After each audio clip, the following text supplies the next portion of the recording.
Bonjour à tous. Au cours précédent, nous avons établi la forme générale des équations de Maxwell dans la matière. Nous avions vu que, en plus des champs B et E dont vous avez l'habitude, il fallait introduire deux nouveaux champs, D et H, qui étaient reliés à la polarisation diélectrique et à l'alimentation du milieu, et qui satisfaisaient les équations suivantes. Donc divergence B égale à 0 et rotationnelle de E égale moins d rond B sur d rond T sont des équations qui sont inchangées. Et les équations qui couplent les charges, les charges et les courants au champ s'écrivent maintenant divergence D égale ρ libre et rotation de H égale J libre plus d rond D sur d rond T. Donc nous avions terminé en notant que ces équations n'étaient pas couplées. Et donc ça veut dire que les équations sur B et E sont indépendantes des équations sur D et H. Et donc en l'état, il n'est pas possible, connaissant simplement ρ libre et J libre, de résoudre ce système d'équations. Il y a besoin d'informations supplémentaires, ce qu'on va appeler des équations constitutives, qui vont relier D, H à E et B, et qui vont décrire comment est-ce que la matière, en particulier donc la polarisation et l'aimantation, répondent à un champ extérieur, soit électrique, soit magnétique. Pour établir cette relation, qui est en fait une équation d'état du système, puisqu'on va se poser la question de comment le système à l'échelle microscopique va réagir à un champ extérieur pour créer une aimantation ou une polarisation macroscopique, nous allons suivre une approche thermodynamique. Et pour ce faire, il va d'abord falloir nous poser la question de quelle est l'énergie d'un système en présence d'un champ électrique ou d'un champ magnétique extérieur. Pour établir cette énergie, nous allons partir de la puissance volumique cédée aux charges libres par le champ électromagnétique qui va s'écrire P égale J libre scalaire E, puisque vous savez que la force de Lorentz ne travaille, enfin la partie magnétique de la force de Lorentz ne travaille pas, et donc ceci est simplement la densité de force, de la densité de la puissance électrique transmise aux charges libres, donc c'est Q scalaire V fois la densité de charge. Donc pour réécrire cette puissance, on note que le courant J est solution de J égale rotationnelle de H moins d rond D sur d rond T en utilisant les équations de Maxwell, l'équation de Maxwell ampère, dans un milieu. Et donc cette puissance P va s'écrire finalement E scalaire rotationnelle de H moins E scalaire d rond D sur d rond T. Alors, nous allons réexprimer le E scalaire rotationnel de H en notation tensorielle, en notant que E donc scalaire rotationnel de H est égal à EI fois epsilon IJK d rond J HK, ce que l'on va intégrer par partie en disant que ceci est une dérivée totale, donc c'est d rond J de epsilon IJK EI HK moins le terme manquant, c'est-à-dire epsilon IJK fois HK fois d rond J EI. Alors le premier terme est une dérivée totale, ici. Et donc si je remets le epsilon dans le bon ordre, ceci va s'écrire comme d rond J de epsilon JKI fois HK EI, qui n'est rien d'autre que la divergence d'un produit vectoriel. Donc ceci va pouvoir s'écrire comme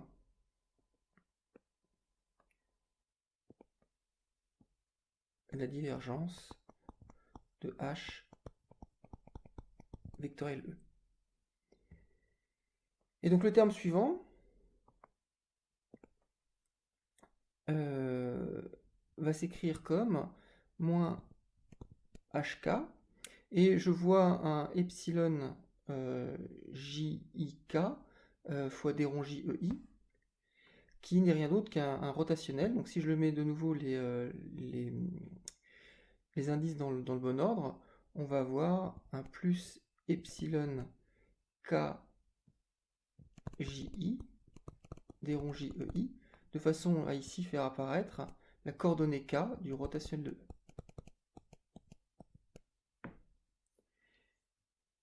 Et donc, cette coordonnée k du rotationnel de E, d'après l'équation rotationnelle de E égale moins d rond b sur d rond t, c'est aussi moins d rond t de bk.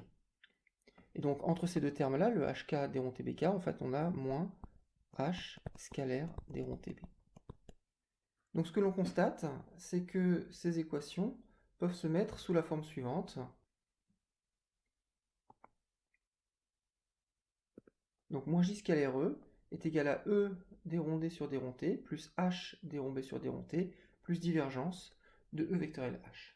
Donc ça, on reconnaît quelque chose qui ressemble à la relation de conservation de l'énergie en électromagnétisme habituel. Ici, si je remplaçais h par b sur mu0, qui est l'expression de h dans le vide, eh bien on reconnaît le vecteur de Poynting, la divergence du vecteur de Poynting. Ici, si je prends pour d epsilon 0 fois E, eh bien ceci n'est rien d'autre que d sur dt de epsilon 0 E2 sur 2, donc c'est quelque chose qui correspondrait à la densité d'énergie électrostatique.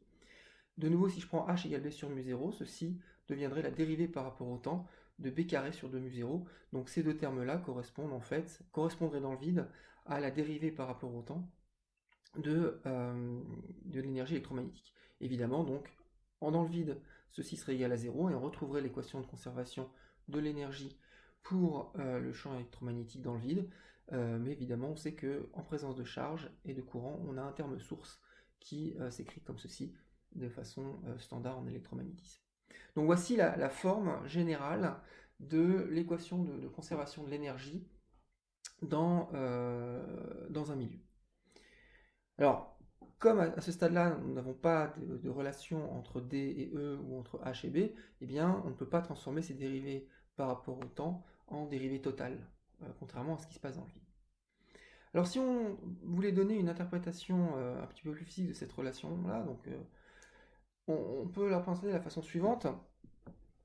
Donc, j'ai mon système ici, qui est un milieu, donc diélectrique, magnétique, comme vous préférez. Et ce qu'il se passe, c'est qu'on a des courants qui sont contrôlés par un expérimentateur, donc qui va, à l'aide de générateurs de tension et de courant, créer un champ électrique et un champ magnétique à l'aide de courants libres et de charges libres. Et donc J scalaire E correspond à l'énergie qui va être échangée entre notre milieu et puis les condensateurs et les fils de courant qui sont contrôlés par l'expérimentateur. Une autre partie de cette énergie va être envoyée à l'infini par le rayonnement émis propagé par le vecteur de Poynting. Et donc si on se concentre sur ce que fait notre matériau, essentiellement l'énergie qui reste dans le matériau, c'est ce qui n'est pas propagé à l'infini, c'est-à-dire ce qui n'est pas dans le vecteur de Poynting, et ce qui n'est pas donné aux charges et aux courants contrôlés par l'expérimentateur. Et donc ce que l'on voit dans ce bilan d'énergie, c'est que ce qui reste au matériau, ce qui est associé au matériau lui-même, c'est cette quantité-là, donc le E d rond d sur d rond t plus HdB sur d rond t. Donc si on travaille par unité de temps, voilà la variation d'énergie associée à notre matériau.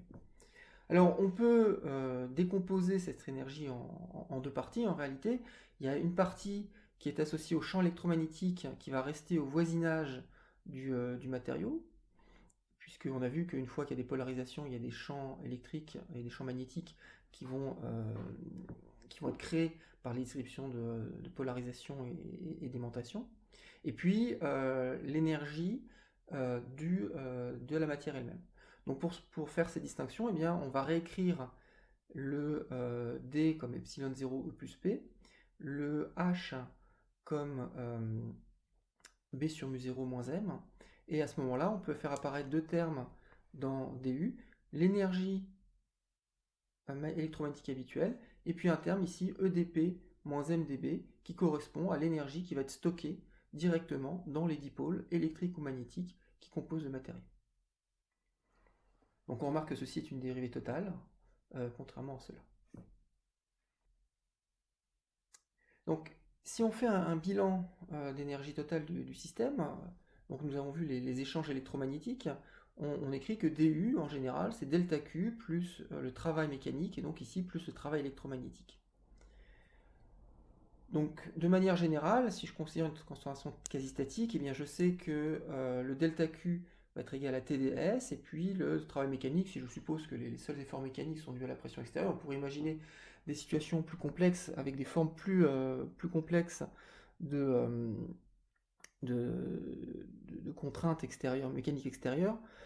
Mais ici, donc, on va faire l'hypothèse qu'il y a simplement un champ de pression. À ce moment-là, le travail mécanique, simplement moins pi fois dv, où pi, c'est la pression exercée par le milieu extérieur. Et puis donc le travail électromagnétique, eh bien, on vient de le voir, c'est EDD plus HDB, donc intégré sur tout l'espace. C'est l'énergie qui est fournie par les sources de charge et de courant libre. Donc ce que l'on voit, c'est que si je fais l'analogie entre ce terme-ci et ce terme-là, c'est que E et D et H et B apparaissent finalement comme des couples de grandeur thermodynamique conjugués. Et donc l'hypothèse que l'on va faire, c'est que c'est effectivement le cas. Ce sont des grandeurs d'état thermodynamiques qui ne vont dépendre que de l'état macroscopique du système. Et donc ceci va nous permettre d'écrire une équation d'état pour l'énergie qui va dépendre donc de S et de V, comme dans l'ensemble microcanonique habituel, mais par ailleurs qui va dépendre aussi de D et de B. Alors la particularité de cette équation d'état, c'est que D et B sont des champs. C'est-à-dire que, a priori, l'énergie du système, au sens thermodynamique, va dépendre de la valeur du déplacement électrique D à tout point et du champ magnétique B à tout point. Donc la thermodynamique de ce système sera techniquement un petit peu plus compliquée, mais vous allez voir finalement assez similaire à ce que vous avez lorsque vous avez simplement des variables scalaires S et V. Alors en thermodynamique, on est très souvent amené à calculer des dérivées des énergies ou de l'entropie par rapport aux variables justement thermodynamiques. Et la question à laquelle il va falloir répondre maintenant, c'est qu'est-ce que c'est que la dérivée de l'énergie par rapport à un champ? Donc la question à laquelle on doit répondre, c'est considérons une fonctionnelle f qui va dépendre d'un champ D. Pour simplifier, on va prendre qu'un seul champ avec une seule composante, mais on peut étendre ça très facilement à plusieurs champs et plusieurs variables. Comment définir ce que ça va être la dérivée de f par rapport à ce D? Donc pour ça, on peut suivre deux approches. Une première approche qui va être, disons, intuitive, consiste à discrétiser l'espace. C'est-à-dire qu'on va considérer que la direction x, comme ceci, va être discrète.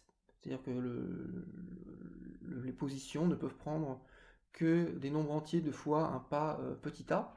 Et à ce moment-là, le champ D de R devient un ensemble discret de valeurs, des indices n, qui correspondent à la valeur du champ au point x égale na. Donc cette fonction f d'un champ D devient en fait une fonction d'un ensemble discret de valeurs. À ce moment-là, la différentielle de f que l'on obtient lorsque les dn sont variés de delta n, s'écrit comme d'habitude la somme sur n, des dérivées partielles de f par rapport à dn fois delta de dn. Maintenant, lorsqu'on fait tendre a vers l'infini, eh bien cette somme discrète va devenir une somme de Riemann, et donc on va pouvoir écrire ceci comme en gros une intégrale de d rond f sur d rond dn fois delta d, qui maintenant devient une variable continue, qui va dépendre d'une variable continue qui est r', fois d3 de r' divisé par le volume occupé par chaque élément de l'espace discret, c'est-à-dire aq. Et donc ce terme-ci, c'est ce qu'on va appeler la dérivée fonctionnelle de f par rapport à dn, de sorte que cette différentielle df s'écrive comme l'intégrale sur tout l'espace de delta d de r' fois ce delta f sur delta d, donc qui est cette dérivée fonctionnelle de f par rapport au champ d. Donc voilà ce qu'on appelle la dérivée fonctionnelle, donc la dérivée d'une fonctionnelle par rapport à un champ. Et donc c'est la limite quand a tend vers 0 de df sur ddn divisé par aq. Alors une autre façon plus formelle d'arriver à la même forme ou à la même structure pour cette dérivée fonctionnelle, c'est de se souvenir qu'une différentielle, df, est en fait une forme linéaire qui vous dit, lorsque vous donnez une déviation delta de r, quelle va être la variation de f sous l'effet de cette déviation. Or, ce que vous avez vu en mécanique quantique, c'est que un espace vectoriel et son dual sont isomorphes. C'est ce qui correspond à l'identité entre les bras et les quêtes en mécanique quantique. Et donc cette différentielle, qui est donc une forme linéaire, va pouvoir s'écrire comme le produit scalaire entre delta d, la fonction sur laquelle on fait opérer la différentielle, fois une certaine fonction qui va correspondre donc au bras de la mécanique quantique. Et donc on va construire le produit scalaire entre cette fonction, entre le bras et le ket, pour faire la forme linéaire. Et donc c'est comme ceci qu'on peut justifier cette forme pour la différentielle comme étant l'intégrale d'une certaine fonction de r' fois delta d de r' et 3r', à l'aide de cette approche, cette interprétation de df comme une forme linéaire opérant sur la fluctuation du vecteur déplacement ou du champ D. Alors, armé de cette notion de dérivée fonctionnelle, nous pouvons revisiter l'expression que nous avons obtenue pour l'énergie d'un système électromagnétique à la lueur des postulats habituels ou du formalisme habituel de la thermodynamique. Ainsi, lorsque l'on écrit que du est égal à TdS moins pi dV plus E scalaire dd plus H scalaire dB, donc ici j'ai simplement réécrit le produit scalaire avec des notations tensorielles en notation d'Einstein, eh bien on voit simplement que le champ électrique et l'excitation magnétique vont apparaître ou apparaissent comme la dérivée fonctionnelle de l'énergie interne du système par rapport au déplacement électrique et au champ magnétique. Donc ce que l'on peut écrire de façon synthétique comme E, la coordonnée I du champ électrique, est égal donc à la dérivée fonctionnelle de U par rapport au déplacement électrique, la coordonnée I du déplacement électrique, à S et V fixés, donc entropie et volume fixé, et puis les autres coordonnées du déplacement électrique constantes. Alors on peut, comme en thermodynamique habituelle, introduire une énergie libre qui est simplement F égale U moins ST, et à ce moment-là, eh bien, le champ électrique va être égal à la dérivée fonctionnelle de l'énergie libre par rapport au déplacement électrique. De la même façon, pour le champ magnétique, eh bien, l'excitation magnétique, HI, va être égale à la dérivée fonctionnelle de l'énergie interne par rapport au champ magnétique à SV et aux autres composantes de B fixées, et ou autrement, dit la dérivée de l'énergie libre par rapport à la coordonnée I du champ magnétique à T, maintenant V et BJ fixés. Alors, comme d'habitude, on passe de la coordonnée ou des variables entropie ou variable température à l'aide d'une transformée de Legendre, eh bien, on peut exprimer les propriétés du système non plus à l'aide du déplacement électrique et du champ magnétique, mais à l'aide du champ électrique et de l'excitation magnétique, en effectuant une transformée de Legendre à l'aide des coordonnées, à l'aide des variables magnétiques et électriques.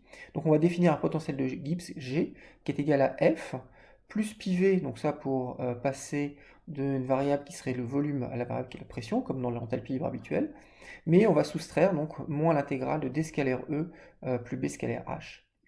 Et à ce moment-là, la différentielle de G va s'écrire comme moins SDT plus VDP, donc ça c'est la différentielle de l'enthalpie libre habituelle.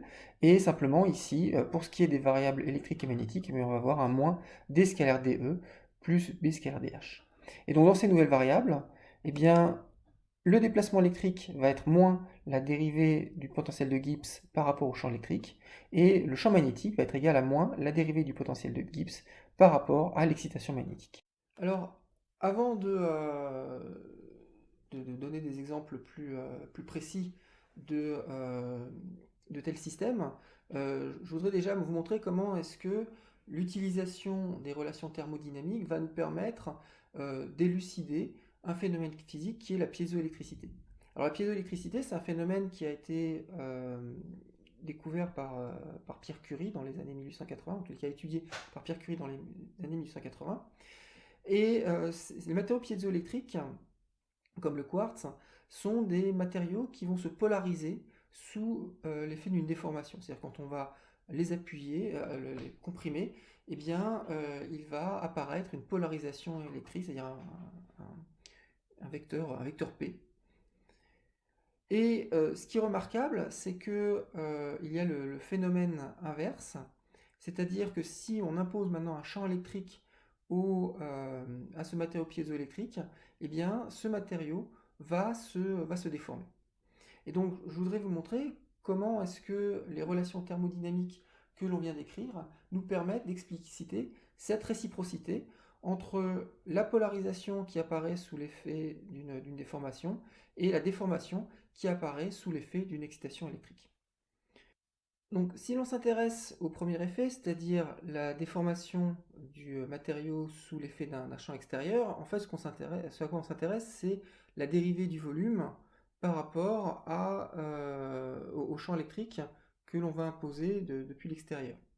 Or, ce que l'on a vu, c'était que le volume pouvait s'écrire comme la dérivée du potentiel de Gibbs par rapport à la pression. Maintenant, les dérivées fonctionnelles et les dérivées normales commutent, hein. Il suffit de se souvenir que la dérivée fonctionnelle n'est rien d'autre qu'une dérivée partielle, mais sur des variables, sur des variables qui sont discrétisées.